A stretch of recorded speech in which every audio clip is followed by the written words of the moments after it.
The Democratic primary has been completely shaken up, I would argue, in the way that it should be shaken up by an actual debate and the performance of candidates within that debate. So let me not praise things I'm not trying to praise.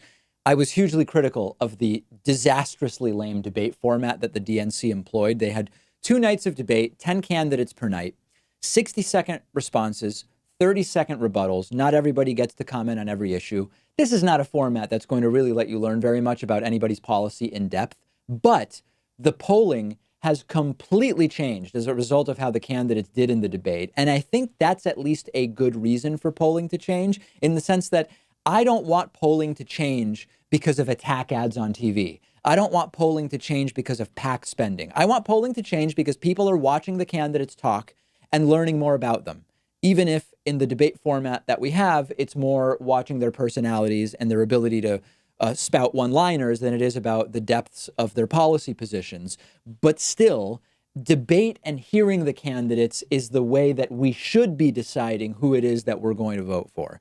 And the trend lines are super clear. So to remind you, my interpretation of how the debates went was that Kamala Harris and Elizabeth Warren probably did the best out of the lead candidates, followed by Buttigieg and Bernie, with Joe Biden doing really poorly and Beto O'Rourke doing absolutely terribly. And then most of the zeros and ones basically having no real impact, some because they just don't really have many ideas, others because they didn't have much of a chance to talk, sort of a mixed bag among 10 or more of what we would call the zeros and ones. And indeed, every passing day, we are seeing the polling more closely and more precipitously reflect exactly that interpretation of how the debates went. Putting the graphic up on the screen for our video audience, Joe Biden's polling has fallen off a cliff, continuing the decline from, he had this pre-debate high of about 42%, down to the mid-30s, then to the low 30s, then to the high 20s, and now Joe Biden's polling average is down to just 26%. He's still the leader, but this is by a smaller and smaller margin every single week. The big winner since the debates is Kamala Harris. I am not a Kamala Harris, an ardent fan of her politics, particularly her prosecutorial record in California. I'm merely telling you how she did in the debate from an optics perspective. She did well. And now I am telling you that she has gained a lot of ground in the polls. She has actually spiked into second place. Kamala Harris, in recent polls, has surpassed Bernie Sanders and is now in second place, now averaging just over 15% in the polls, doubling, more than doubling, her pre-debate average of about 7%. Meanwhile, Bernie has had a bit of a tough couple of weeks. He initially benefited from Joe Biden's decline, but more recently, Bernie has dropped into third place, now a little bit more than a point behind Kamala Harris. Important to mention within the margins of error, but officially in third place right now.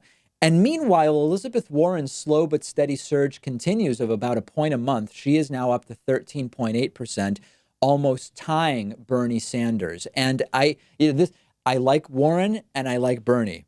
I am taking my opinion about the candidates out of this and just analyzing the polling data.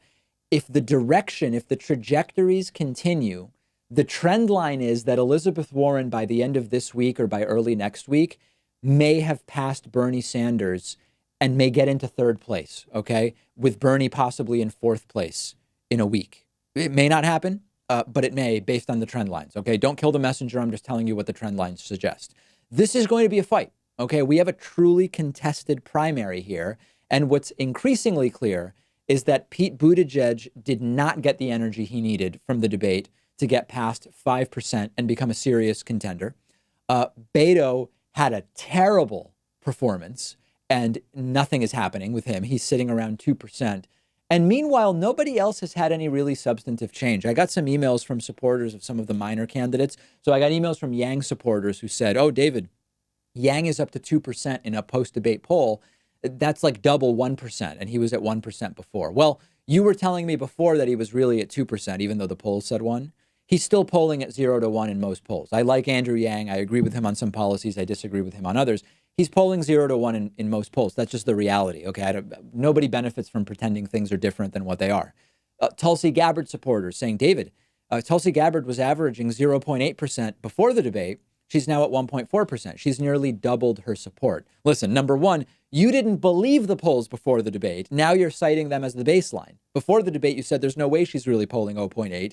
Now you're saying she was polling 0.8 and she's doubled it to 1.4. Again, in the last 5 polls, she's just polling 1%. She's going nowhere, okay? So my question to you, and this applies to many of the candidates, I have a poll on my Twitter. When should the zeros and ones drop out? And the options include everything from right now all the way through never. Just stay in it until the very end. Follow me at Pakman. Vote in that poll, and I will have the results for you a little bit later this week.